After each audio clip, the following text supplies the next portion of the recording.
ఇంకా రాబోయే 5 ఏళ్లలో ప్రపంచంలో ఎన్ని దేశాలుంటే అది డెమోక్రటిక్ దేశాలు కావచ్చు, కమ్యూనిస్ట్ దేశాలు కావచ్చు, లేకుంటే రాజులుండే కింగ్డమ్స్ కావచ్చు, అన్ని దేశాల్లో వీళ్ళు ఉంటారు. ఆ పరిస్థితికి వచ్చారంటే అది ఆ రోజు వచ్చిన విజన్. అందుకే ఈ రోజు కొత్తగా ఇంకొకటి స్టార్ట్ చేశాను సిఐతో కలిసి, GLC గ్లోబల్ లీడర్షిప్ సెంటర్.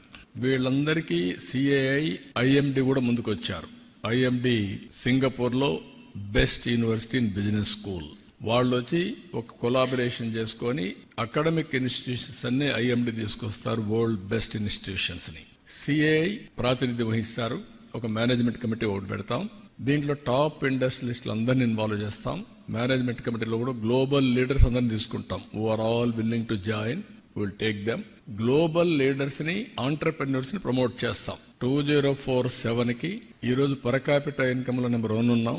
ఆ రోజుకి వెల్త్ క్రియేషన్ లో, వెల్త్ లో మోస్ట్ ఇన్ఫ్లుయెన్షియల్ కమ్యూనిటీగా ఇండియన్స్ ఉంటారు. దాంట్లో 35% తెలుగు వాళ్ళు ఉంటారు. దట్ ఈస్ మై డిజైర్, నా కోరిక, నా ఆశయం. దానికోసం పనిచేస్తున్నాం. ఇవన్నీ సాధ్యమా అంటే మన కళ్ల ముందనే కనపడుస్తున్నాయి. Proof of concept.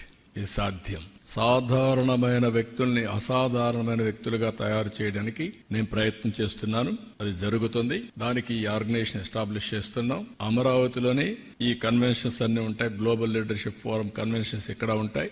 Different countries లో చాప్టర్స్ ఉంటాయి. సిఐఏ కూడా ఇన్వాల్వ్ అవుతుంది. ఇద్దరు కలిసి దీన్ని ప్రమోట్ చేసి అటు కార్పొరేట్ గవర్నెన్స్, పబ్లిక్ గవర్నెన్స్ లో రాణించే విధంగా లీడర్షిప్ తయారు చేసి ఫ్యూచర్ ఛాలెంజెస్ ని సమర్థవంతంగా ఎదుర్కోవడానికి ఏ విధంగా తయారు చేయాలో ఆ విధంగా తయారు చేస్తాం. దీనివల్ల ప్రపంచానికి సర్వీస్ అందించడానికి భారతదేశం ఒక హబ్ గా తయారవుతుంది. మీరు ఈ విషయం గుర్తుపెట్టుకోవాలి. నేను అందుకే పదే చెప్తున్నాను, థింక్ గ్లోబలీ, యాక్ట్ గ్లోబలీ.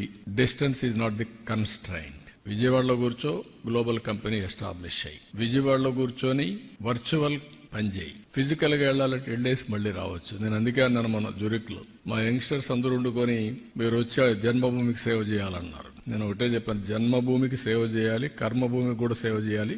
మీకు ఆపర్చునిటీ ఇచ్చింది, ఆదేశం ఇచ్చింది, అక్కడ పని చేయాలి, ఇక్కడ పని చేయాలి. ఆదేశాలు మీరు రావద్దండి ఇక్కడికి, అక్కడే ఉండండి. Be a citizen.